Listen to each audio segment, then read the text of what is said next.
What is something a family member has told you that you'll never forget, good, bad? Write in the comments what you think about it. What phrase will you never forget? Enjoy the show. Story 1. My dad told me he was happy I was a girl. Then he added, because if I had been a boy, his father would have died of happiness. So since I was a girl, his dad lived another year. He also said that during non-consensual XXX, and the woman says, don't, and stop. What they mean is, don't stop. Yep, I had that dad. I did DNA, and unfortunately, he was my dad. Good news, I found some half-siblings. Story 2. My dad had 2 girls and a boy. He never treated my sister and me as less than. He always encouraged me to do maths and sciences. I obtained a physics degree. He always said, no man is better than you, and if they think they are, they need to prove it. The ultimate feminist back in the 70s. He was so proud of me when I went back to school at 40 to become a registered respiratory therapist, especially when I made it onto the neonatal pediatric transport team. Story 3. My step-granddad was always so sweet with me. Treated me no differently than his own biological grandkids. When he was in hospice, I visited him with some relatives. He didn't acknowledge me. His mind had gone a lot. But he eventually stopped talking mid-sentence to my grandma, looked at me, smiled so big and said, "Thank you so much for visiting me." Story 4.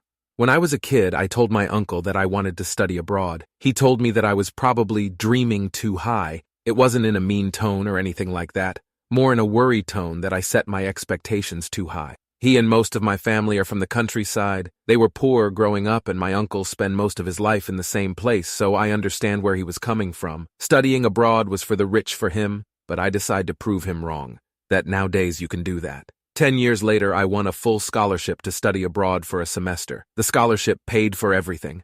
I was so happy, and I told him. He cried and congratulated me. He remembers what he said and was proud I could do it. He died a few days before my departure. Story 5. I have a cousin who was and is not a very nice person. Back when I was a young teen, I didn't date. It was for a lot of reasons, mostly because I didn't really meet anyone that I was all that interested in, and I was still kind of young/immature, so I was fine with it. Right after I turned 16, I met this guy and we started dating. We ended up dating for 4 years, and he ended up being pretty much a member of the family. One day, my cousin was talking to my sister, and she said, "Gee, sister, I can't believe Madeline actually has a boyfriend. I could have sworn she was a total lesbian. I never thought she would have a boyfriend." The whole thing was just awful and weird. My sister was appalled. First off, does my sexual orientation matter? Does my being gay or straight affect my cousin's life in any way? Second, not having a boyfriend or girlfriend when you are 13, 14, 15, it's a pretty normal thing. I don't see why cousin was so very shocked by it. Finally, it was just a mean-spirited comment that was 100% unnecessary. Anyway, my sister had my back and told cousin to STFU, and she did. Once my grandmother passed, we stopped talking to that part of the family entirely. Haven't heard from cousin in about 25 years. No loss whatsoever. Story 6. My mom. I only expect you to finish high school. I'm not asking much. I graduated with scholarships, and she wouldn't allow me to go to a 4-year school or go far away. I am an only child with a background of mental, sexual, and physical abuse. I was young and still being manipulated and thought I didn't have a choice. Story 7. When I was around 20, I was at a family gathering at my uncle's house, who was an MD. Aunt and uncle lived across the country from me, and I did not see him often, but always had great respect for him. After some inquiry from him as to how I was doing, I told him I was doing well, going to uni, friends, etc. He then told me that what I had gone through as a child would come back to haunt me. I believe it was some sort of expression of sympathy, but it puzzled me and slightly worried me at the time. This was 25 years ago. My childhood trauma actually did not come back to haunt me. Story 8. I guess this was indirectly said to me, but nonetheless, I had severe depression when I was 15, 17, and had to see a psychiatrist every 2 weeks, along with taking an antidepressant. One of the sessions, my psychiatrist wanted my dad to join, and my father told the therapist right in front of me, "Her depression is causing issues in my marriage." I will never forget the look on my psychiatrist's face. Story 9. My aunt to me, after I was trying to care for my dad, who I don't have a relationship with because he walked out and never looked back when I was 12 because he almost died huffing ammonia, because his house is so dirty because he won't clean. Smelling ammonia made it temporarily better than sitting in his own filth. Story 10. My dad told me a story from when he was a teenager. Him and his friend were hanging out, and his friend's little brother, maybe 4 or 5 EYO, walked by with something like $20 he'd gotten out of his piggy bank. My dad asked him how much he had, and the kid said with complete confidence, "I've got 40, 80 monies." My dad and sister and I reference that story like once a week still. Story 11. When I was 10, one day my grandma was very frustrated about something that was beyond me. She was a teacher and a nanny, and I don't think I had ever heard her curse before, or even say anything that wasn't encouraging and positive. She sighed and said, "Kid, life's a bitch and then you die." Then a few days later she had a freak heart attack and died healthy as a horse, said the doctor at age 64. It wasn't her last words to me. Her last words to me were, "Would you like to go to the beach with your uncle, or with me and Grandpa to his appointment?" I chose beach with my uncle. If I had chose to go to my grandpa's appointment, I would have witnessed my grandmother drop dead in the hospital waiting room. Ironically, they were there for a routine checkup on my grandpa's heart. He lived for another 20 years. I'll never forget the sandcastle I made that day, and I'll never forget that weird thing she said. Life's a bitch and then you die. And then she actually fucking died. I'm 32 now and still can't believe it happened like that. I wish I remembered more of her that vividly, but unfortunately that's what stuck. Story 12. My father once told me that I no longer fit into the family culturally, socially, politically, etc., and that when I was ready to move on to the next phase of life, then I could come back and join the family business. I was nearly 40 at the time, so his belief that my deviating was just a phase of life was incredibly offensive, demoralizing, and never mind that the family business was in an area I never want to move back to, and I hadn't expressed any particular interest in doing so. He was triggered, and I've wondered ever since then if triggered words are sober thoughts. I used to call him before that just to chat, but we don't talk much anymore, and I keep nearly every aspect of my life, however innocuous, from my family. Story 13. My grandmother raised her nephew from 9 years old. I knew his parents died but never thought about it. When I got a little older, I asked my mom what happened to his parents, and she said that his father killed his mother and then himself. The next morning, a neighbor saw him playing outside and asked why he wasn't at school, and he said his parents were still sleeping. The neighbor went in and found them. My mom told me he didn't remember anything about it and to not say anything. Fast forward 20 years and we are sitting on his boat, and in the middle of the conversation he stops and looks at me and said, "I remember everything about my parents. It came to me the other night. Do you know what happened?" I said I did, and he told me what he remembered. It wasn't fun, but I knew he had to get it out. Afterwards, I told my mom so she could be prepared if he told her, but as far as I know, he never did. Story 14. My high school music teacher said that my brother and I confused him. He said my brother was not a natural musician, but he worked so hard he was the best musician he had taught. He said that I was the most natural musician he had ever seen, but because I didn't work hard at it, I would never be that great. Sounds horrible, but it meant the world to me to know that someone thought something about me was better than my perfect center of the universe brother.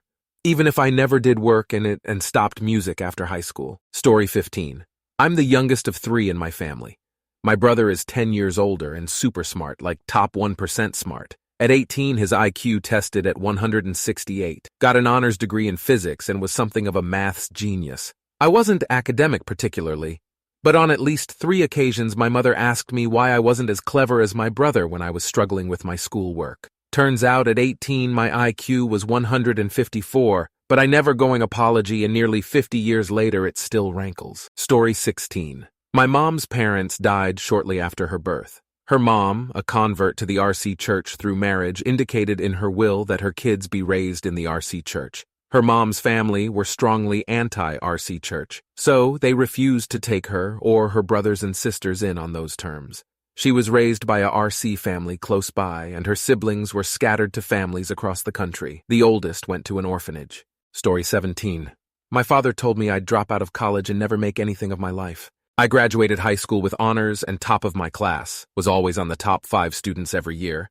Graduated college with honors, found a great job, saved up to move halfway across the world, INCL, paying for my freeloader jobless husband, now ex, left a third world country for a first, where I'm living my best life now, traveling, bought my first home a few years back, great job, great friends, and just overall loving life. The best revenge is just silently living a life you love, knowing the other person will always be a miserable, grumpy git. Story 18. My mom asked her Aunt Vicky why she'd moved, expecting something normal and not, "There were too many Jews moving into the neighborhood, they're gonna decrease the property value." You know, I used to think they were dirty. My mother is the only one in that family who married a Jew. Also, Orthodox Jews, which are who she was specifically complaining about, are notoriously clean and well-dressed. My mom's very quiet and timid, so she only said something like, "Oh, what, you can't say that," to which Vicky's justification was, "Oh, you know the other Jews hate them too. Not because they're Jewish, Victoria." Story 19. My first memory is of being sick at my mom's house when I was less than 2 years old. I just remember feeling like I was being born and now aware. Later in life, she asked us kids our earliest memories, and I told her that. Fast forward about 5 years, she confesses that she had given me mushrooms, and then died less than a week later. It was our last day together. It's effed me up a lot, as I've had several supernatural experiences, OOB experiences, and often wonder how crazy I am. Trying to process it all is continuing to take some time. She had also said many other things throughout the years that stuck. She should have aborted me. If I didn't behave, I'd end up like my brother, died of crib death. Really unhealthy things. Story 20. If one of my kids ever turns out to be gay, I'll kill myself.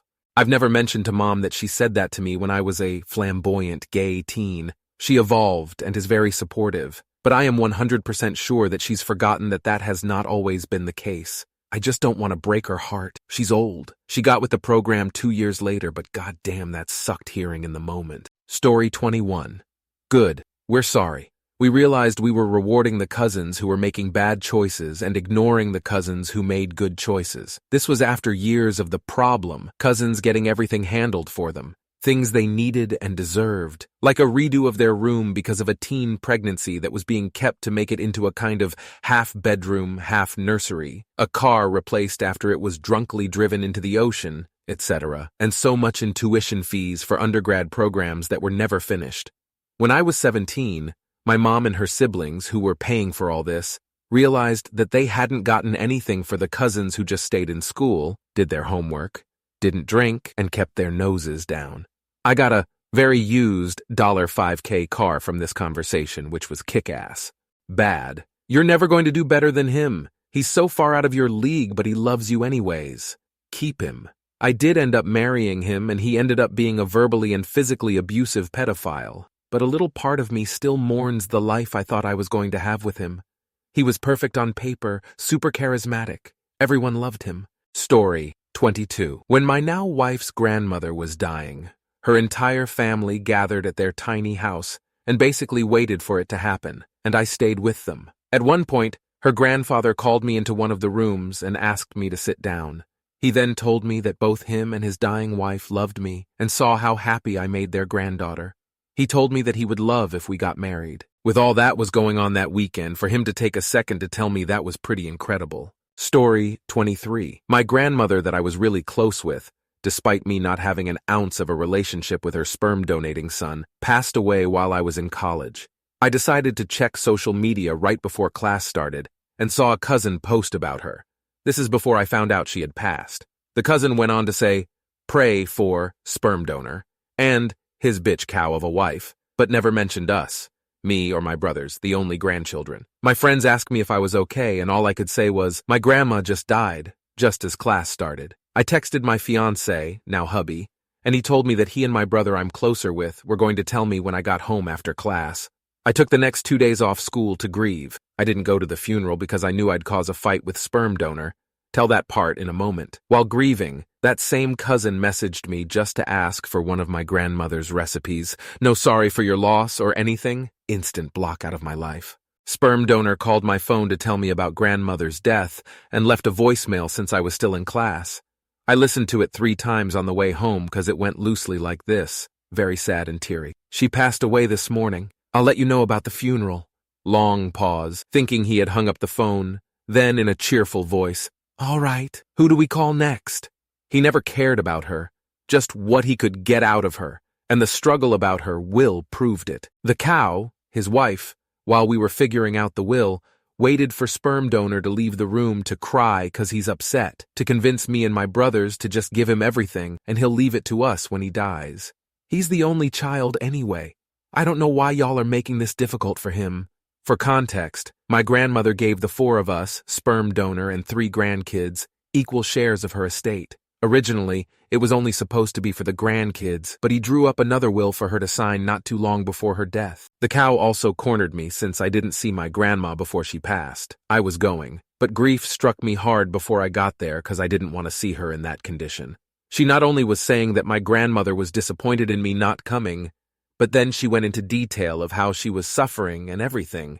I could have hurt her so much. My husband has been so supportive through all of that and we both agreed that our child won't have to go through the hell of knowing those kinds of people. Story 24. Before I left for college, I was with my grandfather going back to their house after a dinner out.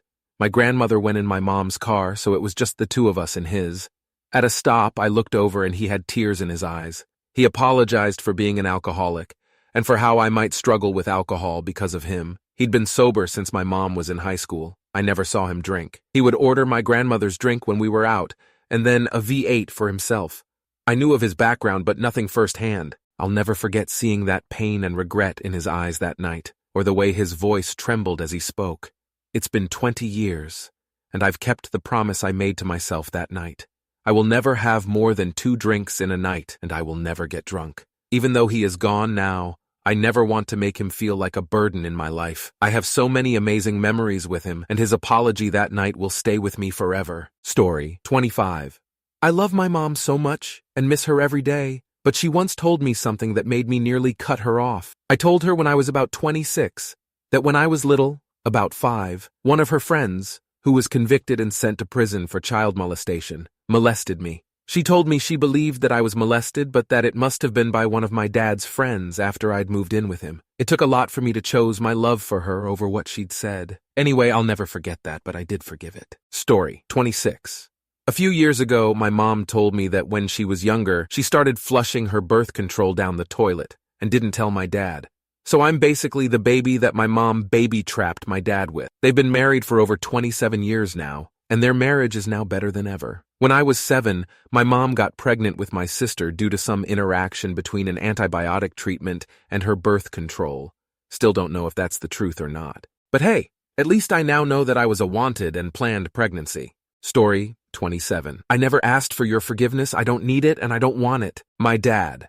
After I told him in my early 20s that I was learning to cope with the trauma I went through as a young child of being forcibly moved, practically kidnapped, halfway across the country from our mom in the middle of the night when I was 7, and that I did forgive him for the pain I went through as a result of that. His response was the first time I ever saw in him what my mom tried to tell me he was, as I had gotten older, and bounced back and forth between them, with him always manipulating me and pulling my strings. His pupils looked like they went solid black, and I had never seen such a hardened, cold look on his face. As a father of my own, I definitely understand the sentiment and concept of doing what you think is right and in the best interest of your child, even if they don't understand it. But in this instance, we had been talking about it, and I very clearly understood at least that part of the whole story. It had everything to do with someone, especially his youngest son, essentially telling him that he had done something, anything, wrong.